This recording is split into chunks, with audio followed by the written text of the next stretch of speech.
Bonjour, Cédric Guillaume Corbin, donc je suis le vigneron du domaine de la Péquélette, donc un petit domaine à Vinsobres.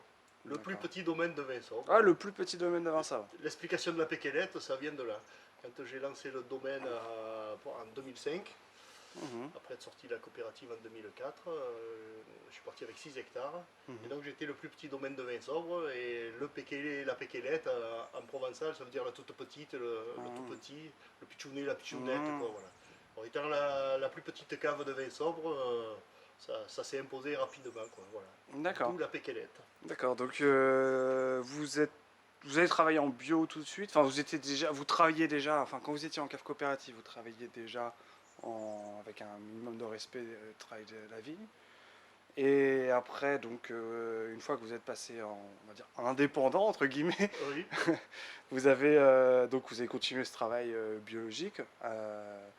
Et vous avez aussi rajouté, enfin rajouté, je ne sais pas si on peut dire rajouter, c'est pas système de couche, mais vous avez aussi une approche biodynamiste de la viticulture. oui, Et donc vous êtes certifié depuis 2011, c'est si ma ça, oui. mémoire est bonne, donc en agriculture AB et Déméter. Voilà, c'est les deux, ouais, AB et Déméter. On ne peut pas Donc, être Déméter si on n'est pas AB. ouais, Donc voilà, c'est pour les deux. d'accord. Et donc cette approche biodynamiste, elle est assez, enfin, vous m'avez expliqué, enfin, ça vient d'où là, cette vision, cette envie d'amener cette touche biodynamiste dans la vigne. Alors c'est plus qu'une touche biodynamique sur la vigne, hein. C'est vraiment la biodynamie, c'est une manière de voir et de concevoir l'agriculture, même la vie en général, c'est une manière à part. Hum, Voilà. On travaille avec la nature, on ne travaille plus contre la nature.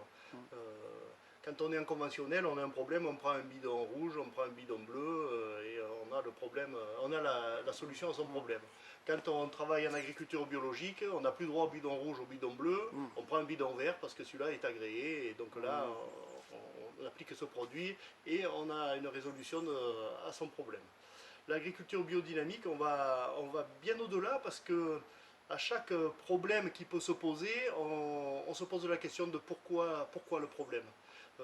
S'il y a un problème, c'est qu'à un moment donné, il y a eu une erreur dans le parcours de la parcelle, il y a eu une erreur dans la conduite du vignoble. Voilà. On part du principe qu'en agriculture biodynamique, la, la nature est à l'équilibre. Et quand il y a une maladie, c'est signe d'un déséquilibre. Quand il y a un parasite, c'est signe d'un déséquilibre. Donc il faut se poser la question de quelle a été notre action ou notre non-action qui a favorisé ce parasite de manière à corriger ça. Voilà. C'est donc une vision totalement différente de l'agriculture. hum. Et donc je suis arrivé à la biodynamie par le biais des truffiers. Donc je me suis pendant longtemps occupé des syndicats de trufficulteurs. Et j'ai essayé de comprendre pourquoi, lorsqu'on plante 10 arbres truffiers, il n'y en a qu'un qui produit des truffes, alors que les arbres ont été plantés au même moment, qui sont travaillés de la même manière. Et, voilà. Et alors en cherchant, je me suis rendu compte qu'au pied des arbres qui produisaient des truffes, on était en présence de sols qui étaient beaucoup plus souples, beaucoup plus vivants biologiquement, plein de bestioles, plein de fourmis, plein de vers de terre, des espèces de plantes qu'on ne retrouve pas forcément ailleurs. Et donc je me suis renseigné pour savoir comment est-ce que je pouvais reproduire cette situation très, très vivante sur les arbres qui ne produisaient pas de truffes. Et à force de visiter, de chercher, de lire, d'écouter, je suis arrivé sur des écrits parlant de la biodynamie et j'ai compris que c'était ce que je cherchais depuis 15 ou 20 ans. Hum. Donc du coup, voilà, j'ai Vous êtes basculé le lancé. domaine en biodynamie. Vous êtes lancé. Et au niveau des sols, alors au niveau des terroirs que vous avez quel type de sol chez vous? Donc on est sur des argilo-calcaires caillouteux. Donc une partie en terre brune, donc avec présence de fer dans le sol, et une partie sur des argiles blanches. Dans un premier temps, et toujours d'ailleurs, je ne sais pas pourquoi je dis dans un premier temps, mais je suis convaincu que le vin est le reflet du travail à la vigne. Donc 80, pour pas dire 90% du résultat dans la bouteille est lié à ce qu'on fait tout au long de l'année dans la vigne. Donc moi je cherche enfin, je cherche pas à prouver quelque chose, je cherche pas à orienter mes vins dans une direction ou dans une autre. Je me sens un peu un passeur au milieu. Je prends les raisins et je les fais devenir vin, mais c'est les raisins qui font le vin, c'est pas moi.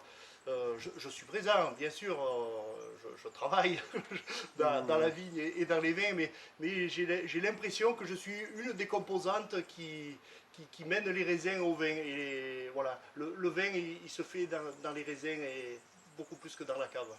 Je suis convaincu de ça. Alors après, si on me demande quels sont les vins que j'apprécie, je vous en ai parlé un petit peu tout à l'heure à la dégustation, j'aime bien les vins avec beaucoup de... Alors d'abord des vins sur le fruit, parce que ça reste du fruit, le vin. Et j'aime les vins avec de l'élégance et de la finesse, et une belle matière. Ça peut sembler un petit peu opposé, mais pas tant que ça.